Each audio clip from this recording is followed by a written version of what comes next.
আপনাদের স্বাগত জানাচ্ছি আমাদের বিশেষ সংবাদে।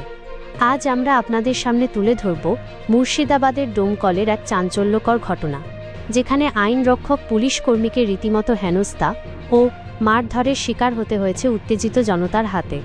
এই পরিস্থিতি কেন সৃষ্টি হলো, কি ঘটেছিল সেদিন, বিস্তারিত জানাবো আমরা। মুর্শিদাবাদের ডোমকল থানার অন্তর্গত একটি এলাকায় একটি জুয়ার আসর বসেছিল ভৈরব জলঙ্গি নদীর পাড়ে। গোপন সূত্রে খবর পেয়ে ডোমকল থানার পুলিশ হানা দেয় সেই জুয়ার আস্তানায়।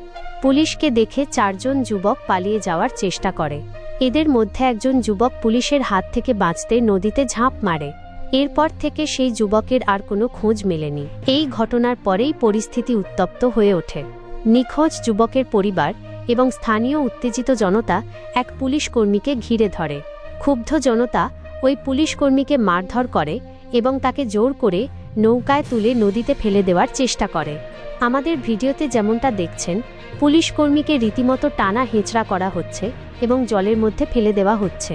পরিস্থিতি এতটাই ভয়াবহ ছিল যে পুলিশ কর্মীকে নিজের প্রাণ বাঁচাতে রীতিমতো লড়াই করতে হয়। পরে নওদা থানা ও ডোমকল থানার বিশাল পুলিশ বাহিনী ঘটনাস্থলে পৌঁছে ওই পুলিশ কর্মীকে উদ্ধার করে। নিখোঁজ যুবকের সন্ধানে ডুবুরি দল নামানো হয়েছে। বর্তমানে এলাকায় থমথমে পরিস্থিতি এবং ব্যাপক পুলিশি নিরাপত্তা রয়েছে। এই ঘটনা আবারও পুলিশের সাথে সাধারণ মানুষের সম্পর্কের টানাপোড়েন এবং উত্তেজিত জনতার প্রতিক্রিয়ার এক ভয়াবহ চিত্র তুলে ধরল। এই ঘটনার শেষ কোথায় গিয়ে দাঁড়ায় এবং নিখোঁজ যুবকের ভাগ্যে কী ঘটে তা জানতে আমাদের চোখ রাখুন।